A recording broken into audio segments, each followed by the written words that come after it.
ایک شخص حضرت علی رضی اللہ تعالی عنہ کی خدمت میں حاضر ہوئے اور عرض کیا، اے علی، میری دعائیں قبول نہیں ہوتی اور میرا کام الجھ جاتا ہے، میں ہمیشہ پریشان رہتا ہوں۔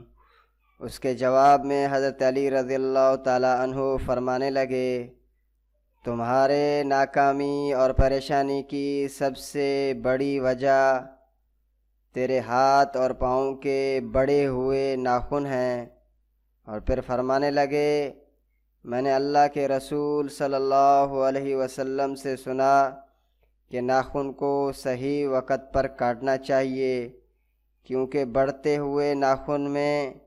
گندگی جمع ہونے لگتی ہے تو وہ جگہ شیطان کی پناہ گاہ بن جاتی ہے، اور پھر اس کا اثر یہ ہوتا ہے کہ وہ انسان مسلسل وہم، ڈر اور پریشانی و تنگ دستی کا شکار رہتا ہے۔ حضرت علی رضی اللہ تعالی عنہ نے نصیحت فرماتے ہوئے کہا کہ ہر جمعہ کو اپنی ناخن کاٹ لیا کرو تاکہ خدا کی رحمت تمہارے اوپر ہو۔